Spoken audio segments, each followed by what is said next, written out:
Shalom saudaraku yang dikasihi oleh Tuhan. Senang rasanya boleh kembali menemui saudara di dalam Renungan Harian Kristen hari ini, Senin 21 Maret 2022.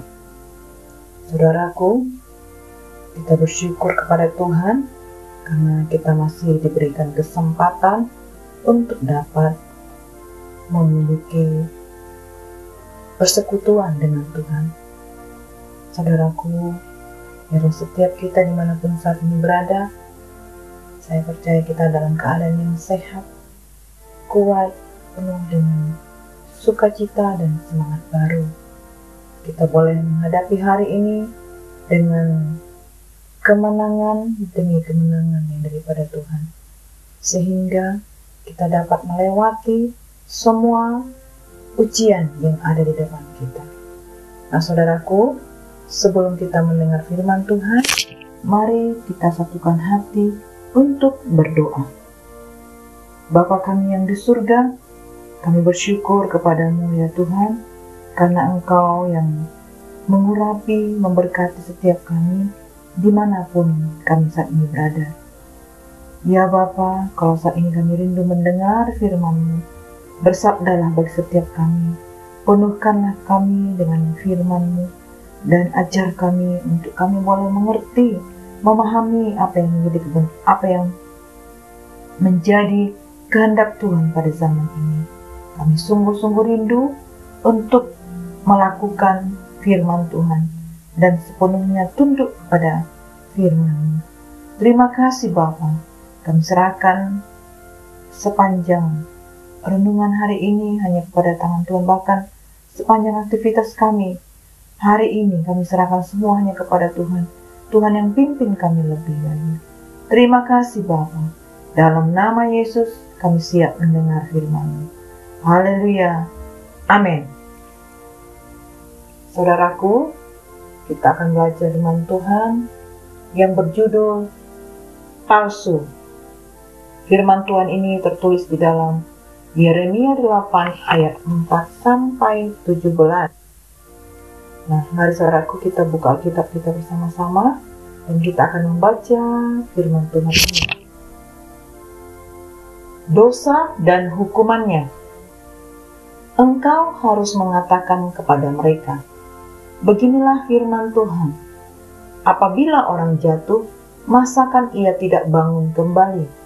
Apabila orang berpaling, masakan ia tidak kembali? Mengapakah bangsa ini berpaling? Berpaling terus-menerus. Mereka berpegang pada tipu. Mereka menolak untuk kembali. Aku telah memperhatikan dan mendengarkan. Mereka tidak berkata dengan jujur. Tidak ada yang menyesal karena kejahatannya, dengan mengatakan, apakah yang telah kulakukan ini? Sambil berlari semua mereka berpaling, seperti kuda yang menceburkan diri ke dalam pertempuran. Bahkan burung ranggung di udara mengetahui musimnya. Burung tekukur, burung layang-layang dan burung bangau berpegang pada waktu kembalinya. Tetapi umatku tidak mengetahui hukum Tuhan. Bagaimanakah kamu berani berkata, kami bijaksana dan kami mempunyai Taurat Tuhan? Sesungguhnya pena palsu penyurat sudah membuatnya menjadi bohong. Sebab itu, aku akan memberikan istri-istri mereka kepada orang lain, ladang-ladang mereka kepada penjajah. Sesungguhnya, dari yang kecil sampai yang besar, semuanya mengejar untung, baik nabi maupun imam. Semuanya melakukan tipu. Mereka mengobati luka putri umatku dengan memandangnya ringan. Katanya, damai sejahtera, tetapi tidak ada damai sejahtera. Seharusnya mereka merasa malu, sebab mereka melakukan kejijikan, tetapi mereka sama sekali tidak merasa malu dan tidak kenal noda mereka. Sebab itu mereka akan rebah di antara orang-orang yang rebah. Mereka akan tersandung jatuh pada waktu mereka dihukum firman Tuhan. mengapakah kita duduk-duduk saja? Berkumpullah dan marilah kita pergi ke kota-kota yang berkubu dan binasa di sana. Sebab Tuhan Allah kita membinasakan kita, memberi kita minum racun, sebab kita telah berdosa kepada Tuhan. Kita mengharapkan damai, tetapi tidak datang sesuatu yang baik. Mengharapkan waktu kesembuhan, tetapi yang ada kengerian. Nah, saudaraku, kita percaya bahwa terhadap diri sendiri, setiap orang selalu menginginkan semua yang asli. Persoalannya, untuk mendapatkan yang asli, dibutuhkan usaha dan biaya yang mahal. Sedikit saja orang yang bersedia melakukan usaha yang sungguh-sungguh serta mengeluarkan biaya mahal untuk mendapatkan yang asli. Celakanya, ada saja pihak-pihak yang melihat, memanfaatkan dan mengambil keuntungan dari mereka yang ingin memiliki semua tanpa usaha dan biaya.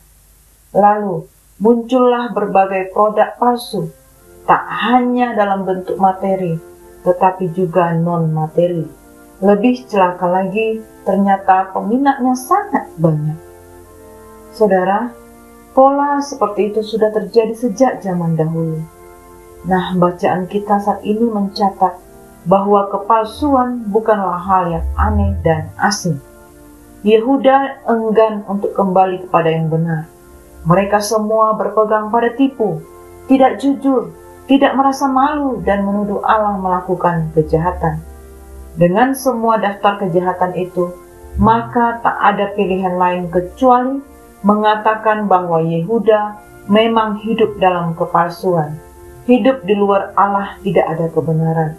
Tanpa kebenaran yang ada hanya kepalsuan. Mungkin ada di antara kita yang pernah mengalami dicibir orang lain karena kita menggunakan barang palsu, atau sebaliknya, mencibir orang lain yang menggunakan barang palsu. Untuk barang yang palsu, orang sulit menerima. Bagaimana bila menyangkut ibadah yang palsu? Apakah Allah menerima? Secara fisik, orang masih melakukan semua ritual keagamaan, pergi ke rumah ibadah, berdoa, dan membaca kitab suci. Namun, itu semua sekedar pencitraan untuk menipu orang lain agar kelihatan baik dan bagus. Bila ibadah yang kita lakukan ternyata palsu, maka Allah bukan saja akan menolak, tetapi juga memberi hukuman. Untuk kita renungkan bersama, kita tidak mungkin mengubah keadaan ini, kecuali jika firman Tuhan dalam hati kita. Firman Tuhan bukan hanya dasar bagi pembaharuan kehidupan spiritual individu, namun juga bagi bangsa dan negara kita. Sebab firman Tuhan membuat orang menjadi bijaksana, sehingga tahu apa yang benar dan salah. Hatinya tidak bebal dan dibutakan oleh dosa, tapi ia mampu memahami apa yang sebenarnya sedang terjadi di dalam masyarakat.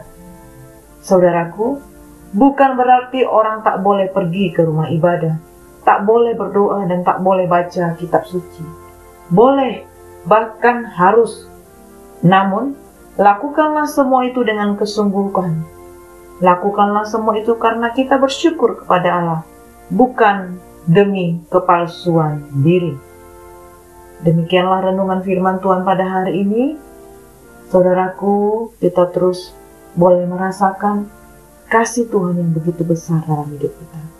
Kita bersyukur buat firman Tuhan ini yang sudah kita dengar, biar kita boleh dapat melakukannya. Kita tunduk sepenuhnya kepada firman Tuhan, dan kita belajar bahwa firman Tuhan yang akan mengubah kita, memerdekakan, bahkan menjadikan kita bijaksana, sehingga kita mengerti yang mana yang asli dan mana yang palsu. Demikianlah saudaraku, mari kita satukan hati untuk berdoa. Bapa kami yang di surga, kami sungguh bersyukur buat firman-Mu. yang sudah kami dengarkan.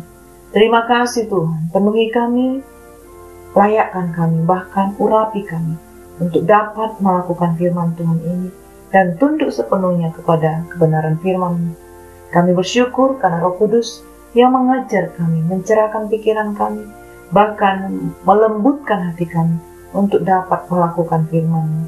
Tuhan, kami percaya sepanjang hari ini kami melakukan aktivitas dengan perkenanan Tuhan dan penyertaan Tuhan yang sempurna. Kami percaya Roh Kudus yang terus mengajar kami sampai kami menyelesaikan bagian kami dengan maksimal. Terima kasih Bapa.